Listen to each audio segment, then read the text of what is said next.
ठीक है।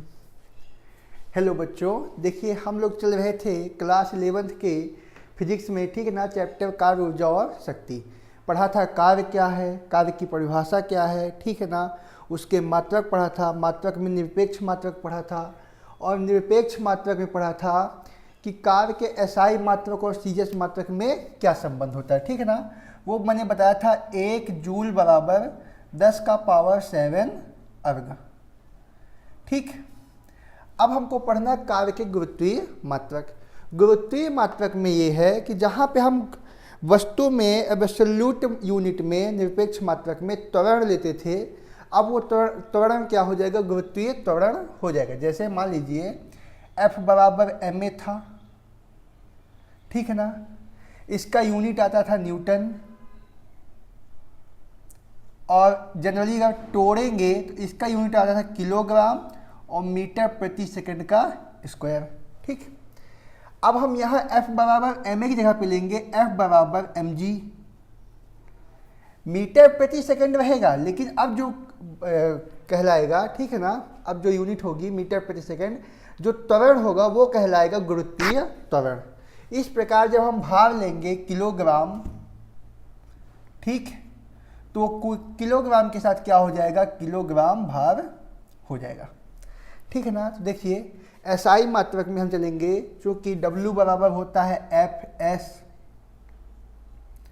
ठीक, तो W बराबर ले लेंगे ma की जगह पे mg इंटू s।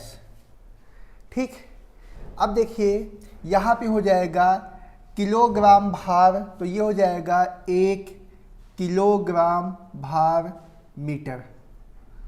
ठीक, मीटर क्यूब विस्थापन के लिए। ये क्या है, द्रव्यमान है, और द्रव्यमान को मैं ले लेता हूँ 1 किलोग्राम।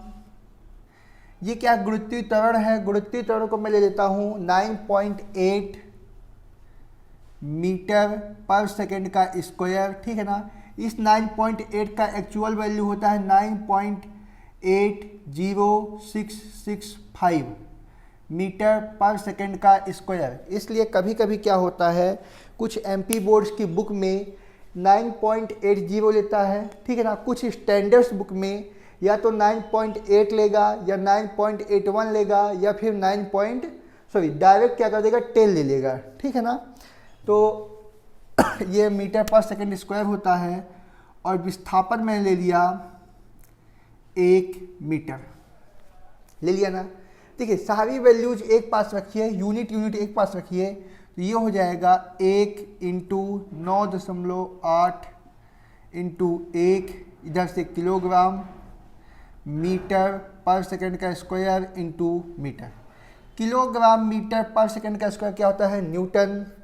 तो ये हो जाएगा, सबका मल्टीप्लाई होगा 9.8 न्यूटन इंटू मीटर, ठीक है ना। और newton into metre equal to होता है जूल। तो मैं यहाँ पे लिख लूँगा डायरेक्ट 9.8 जूल। ठीक, न्यूटन मीटर का क्या होता है, जूल। तो 1 किलोग्राम भार, 1 किलोग्राम भार मीटर। ठीक, अब अगर यदि आप इसका डेफिनेशन बनाना चाहेंगे, ठीक, देखिए डेफिनेशन बनाना चाहेंगे तो क्या बनाएंगे, यदि किसी ऑब्जेक्ट यदि किसी पिंड पर या वस्तु पर, ठीक है ना, यदि किसी ऑब्जेक्ट जिसका द्रव्यमान कितना हो, 1 किलोग्राम हो, ठीक है ना, जिसका द्रव्यमान 1 किलोग्राम हो, और उस पर लगभग 9.8 मीटर प्रति सेकंड स्क्वायर का त्वरण, मतलब किसी 1 किलोग्राम भार की वस्तु है, ठीक है ना। जब त्वरण लग गया तो क्या लग गया, 1 किलोग्राम भार, ये, ठीक है ना। तो यदि किसी 1 किलोग्राम भार की वस्तु में बल लगाया जाए, और उसका विस्थापन बल की ही दिशा में हो, जिस ओर बल लगाया जा रहा है उधर ही विस्थापन हो, कितना विस्थापन हो, 1 मीटर हो। ठीक, तो यदि किसी 1 किलोग्राम भार की वस्तु में बल लगाने पर बल की दिशा में उसका विस्थापन 1 मीटर होता है, ठीक है ना, तो उस पर किया गया कार्य 1 किलोग्राम भार मीटर कहलाता है। ओके, अब चलेंगे हम लोग सीजीएस मात्रक में, तो इसका जस्ट उल्टा होता है, ठीक है ना। देखिए सीजीएस मात्रक, W बराबर हो गया F इंटू एस, तो W बराबर mgs, ठीक है ना। देखिए ये हो जाएगा 1 ग्राम मीटर, सॉरी सेंटीमीटर, ठीक, 1 ग्राम भार सेंटीमीटर। तो मैं इसको लिख सकता हूँ 1 ग्राम भार सेंटीमीटर। देखिए ये क्या है, द्रव्यमान, तो 1 ग्राम, ये क्या है इंटू में गुरुत्वीय त्वरण, तो गुरुत्वीय त्वरण को लेता हूँ 9.8 और मीटर पर सेकेंड स्क्वायर होता है, तो मीटर का मैं वैल्यू रखता हूँ इंटू में 100 सेंटीमीटर का स्क्वायर, ठीक है ना।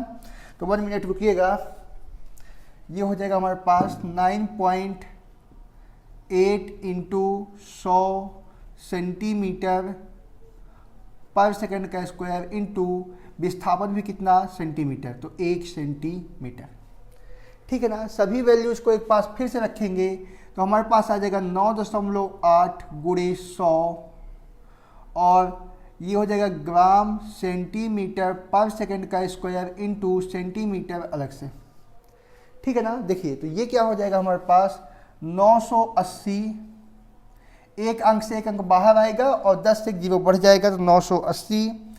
ये ग्राम सेंटीमीटर प्रति सेकंड का स्क्वायर होता है डाइन इंटू सेंटीमीटर, तो डाइन इंटू सेंटीमीटर होता है अर्ग, तो ये हो जाएगा 980 अर्ग, ठीक, या 980 ग्राम सेंटीमीटर। न्यूटन मिलेंगे तो ग्राम भाग सेंटीमीटर, ठीक है ना। तो अब देखिए सीजीएस मात्रा का डिफिनीशन क्या हो जाएगा, यदि किसी 1 ग्राम भार, ठीक है ना, यदि किसी 1 ग्राम भार की वस्तु में बल लगाने पर उसका विस्थापन, ठीक है ना, बल की ही दिशा में हो चाहिए, कितना हो चाहिए, 1 सेंटीमीटर हो, तो उस पर किया गया कार्य 1 ग्राम भार सेंटीमीटर होता है। ओके, अगर आप लोग को इसमें समझ में नहीं आएगा तो फिर मुझे बताइए, कमेंट कीजिएगा, हम आपको फिर से बताएंगे।